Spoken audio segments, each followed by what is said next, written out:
तो आज का हमारा जो विषय है वो बच्चों के साथ कम्युनिकेशन मतलब संवाद को बेहतर बनाने से जुड़ा है। हाँ। हमारे पास एक किताब है, बच्चों से संवाद, बेहतर रिश्ते बेहतर बच्चे। उसके कुछ आप कह सकते हैं अंश हैं और ये खासकर पेरेंट्स और टीचर्स के लिए हैं, ऐसा लगता है। इसमें कुछ रोजमर्रा की बातचीत को सुधारने के तरीके हैं। बिल्कुल।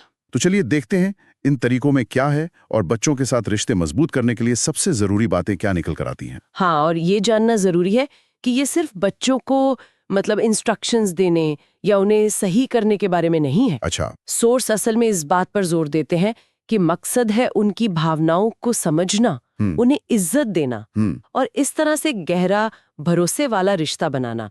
देखते हैं कि ये तरीके काम कैसे करते हैं। बिल्कुल। तो पहली बात जो मुझे काफी असरदार लगी इसमें, वो है बच्चों की फीलिंग्स को अनदेखा करने के बजाय उन्हें मानना, उन्हें स्वीकारना। हाँ, ये बहुत आम है। हम अक्सर कह देंगे, अरे इतनी सी बात पर रो रहे हो, या चुप हो जाओ, कुछ नहीं हुआ। बिल्कुल। लेकिन किताब कहती है इसकी जगह ये कहना ज्यादा मददगार है, लगता है तुम बहुत निराश हो।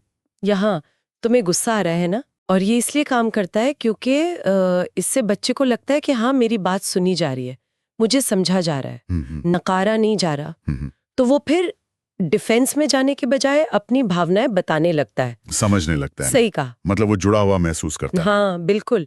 और ये एक तरह से इमोशनल इंटेलिजेंस की नींव भी रखता है, अपनी फीलिंग्स को पहचानना, दूसरों की समझना। अच्छा, तो भावनाओं को समझने के बाद अगला पॉइंट आता है अनुशासन का, डिसिप्लिन। हाँ, ये भी बड़ा मुद्दा है। तो इसमें ये बताया गया कि सजा देना या धमकी देना, उसकी जगह बच्चों को ऑप्शंस देना, विकल्प देना। सही। और जो सीमाओं के मतलब लिमिट्स के नेचुरल कॉन्सिक्वेंसेस हैं, वो समझाना बेहतर है। हाँ, जैसे वो उदाहरण था ना किताब में। हाँ, कि अगर तुमने दीवार पे रंग लगाया तो तुम्हें खेलने को नहीं मिलेगा।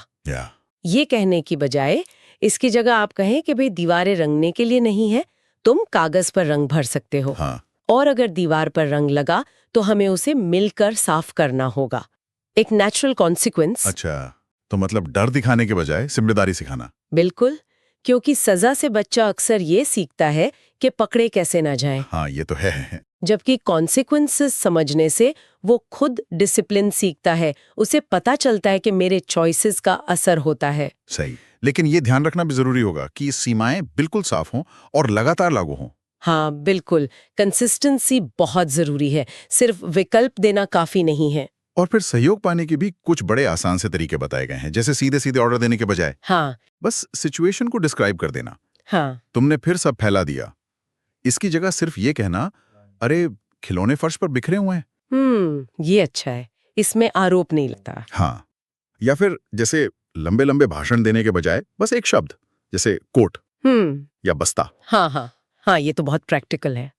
जूते, है ना? ये छोटी चीजें हैं पर टकराव कम करती हैं। बिल्कुल, ये बच्चे की समझदारी का सम्मान भी करती हैं कि उसे पता है क्या करना है, बस एक इशारा काफी है। सही, बिना डांटे या लंबा लेक्चर दिए। हाँ। अच्छा, फिर एक और बात है, तारीफ करने का तरीका, प्रेस। हाँ, ये भी बहुत महत्वपूर्ण है। तो इसमें कहा है कि सिर्फ तुम बहुत अच्छे हो या शाबाश ये काफी नहीं है। नहीं, बल्कि खास तौर पर बताना कि क्या अच्छा लगा, स्पेसिफिक होना। बिल्कुल। जैसे तुमने इतने ध्यान से अपना होमवर्क पूरा किया, ये देखकर मुझे बहुत अच्छा लगा।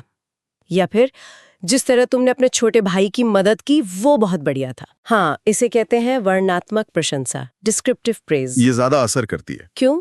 मतलब ज्यादा असर क्यों?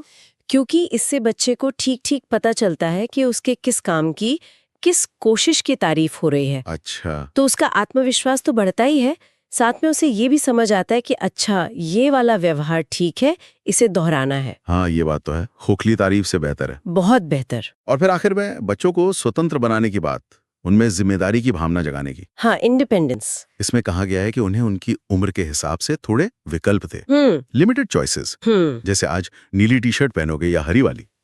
इससे उन्हें लगता है कि उनका भी कुछ कंट्रोल है। हाँ, बिल्कुल, उन्हें लगता है कि उनकी भी चलती है थोड़ी। और छोटे छोटे कामों में उन पर भरोसा दिखाना, उनसे सुझाव मांगना, जैसे इस प्रॉब्लम को कैसे सुलझाएं, तुम्हारा क्या आइडिया है। ये भी बहुत जरूरी है, इससे वो डिसीजन लेना सीखते हैं, प्रॉब्लम सॉल्व करना सीखते हैं। हाँ, और जब उन्हें लगता है कि उनके विचारों की कीमत है, उन पर भरोसा किया जा रहा है, तो उनका सेल्फ स्टीम बढ़ता है। सही है, वो धीरे धीरे आत्मनिर्भर बनते हैं। बिल्कुल, जो कि परवरिश का एक बड़ा लक्ष्य है। तो कुल मिलाकर इन सारी बातों का निचोड़ यही है कि बच्चों के साथ जो हमारा संवाद है उसकी बुनियाद डर या कंट्रोल नहीं होनी चाहिए। नहीं, बिल्कुल नहीं, बल्कि समझ, सम्मान, सहानुभूति, ये चीजें होनी चाहिए। हाँ, जैसा आप किताब में भी शायद कहीं लिखा है कि जब हम बच्चों को सच में सुनना शुरू करते हैं तभी वो हमें सुनना शुरू करते हैं। क्या बात है, बिल्कुल सही।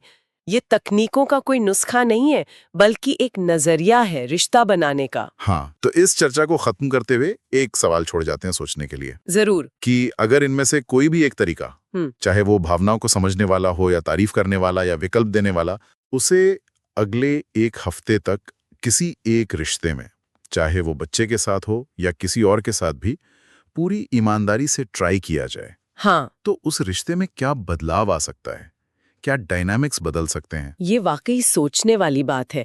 सिर्फ बच्चों के साथ ही नहीं, किसी भी रिश्ते पर लागू करके देखा जा सकता है।